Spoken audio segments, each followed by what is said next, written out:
Hello guys, magluluto tayo ng seafood boil. Nilaga muna natin ng mais, tapos ang crab. Dalawa lang yan kasi dalawa lang kami kakain. Yan, tapos tatanggalin muna natin para maluto muna yung mais, iwanan muna natin.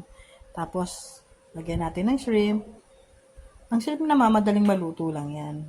Pagka pumula na, pwede na rin natin tanggalin. Kung medyo tagalan mo konti, yan, tinanggalan natin dyan. Pinaikot-ikot muna natin. Yan, tanggalin na natin.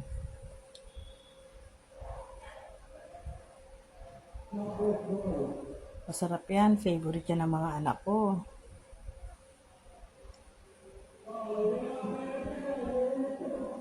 Medyo mahirap magtanggal ng hipon dyan, oh.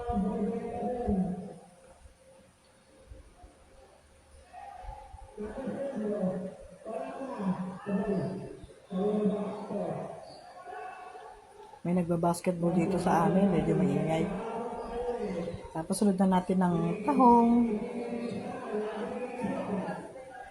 Ligtas naman ang seafoods ngayon dito sa atin, sa Cavite. Yan, tinanggal ko na rin. Nung bumuka na, inalis ko na rin, sinama ko na din ang mga mais. Luto na rin ang mais dyan. Mais na matamis. Yan, isa-isa natin tinanggal ang mga tahong at mais. Tapos yung pinaglagaan yan, huwag natin itatapon kasi gagamitin natin pang sabaw mamaya. Ayan, ayan po ang mga ingredients ng ating lulutuin. Yan, ilagay ko po yung chili garlic na natira. Yan ang pinanggisa ko. Lagyan ko na ng butter. Magnolia butter yan para masarap. Yan. Pag medyo natunaw na, sunod na natin ang sibuyas.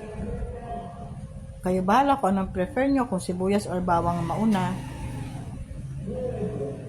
Diyan kasi mas malapit ang sibuyas. Kaya muna ko ng sibuyas. Sinunod ko na rin agad yung bawang. Yan, gisa-gisa lang.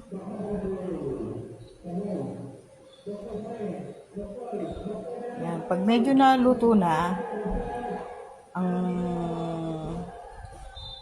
bawang at sibuyas, nilagyan ko na yan.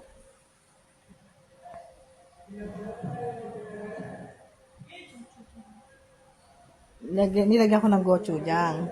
Yan lang yung nilalagay ko. Yan, hindi ko na nilalagyan ng ibang mga sangkap. Tsaka ano lang, oyster sauce. Masarap na rin yan. Isa-gisa lang. Kasi ang pagluluto naman, nasa pagigisa lang naman yan. Ayan, nilagyan natin ng konting sabaw ng pinaglagaan natin. Para andyan pa rin ang lasa.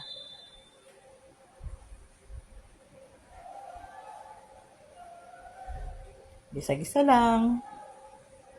Ang pagkumulo na, lagyan natin ng oyster sauce. Yan, lagi ako meron yan kasi lagi ko sinasama sa mga ulam ko yan. Kahit gulay, yung lagi nilalagay ko. Malasa na. Lagyan ko ng paminta. Lagyan ko ng thyme. Parang thyme yata yung nailagay ko. Paprika. Yan, salt and garlic. No seasoning. Ito konti lang. Tapos nilagyan ko ng honey para may pambalanse, matamis. Konti lang din. Tapos halo-halo lang. Yan, pagka kumulo na, pwede na natin ilagay dyan ang inilaga na natin na sangkap. Ang crab, shrimp, ang tahong, tsaka ang mais. Hindi na ako nakapaglagay ng squid dyan kasi walang mabili dito sa amin na squid. Yan, halo-halo lang. Ito toast lang para malagyan lahat ng sauce ang lahat ng ingredients.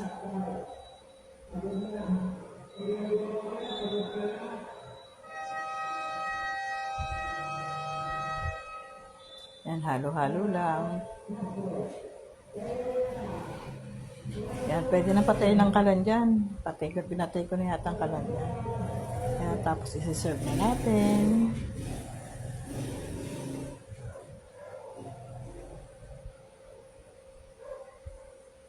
Yan, dalawa lang kami ng anak ko kumain yan. Pero may natira pa naman yan.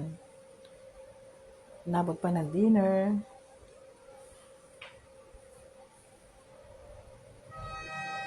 Wow, ang sarap. Ayan na ang serving. Nilagyan ko ng basil sa iba.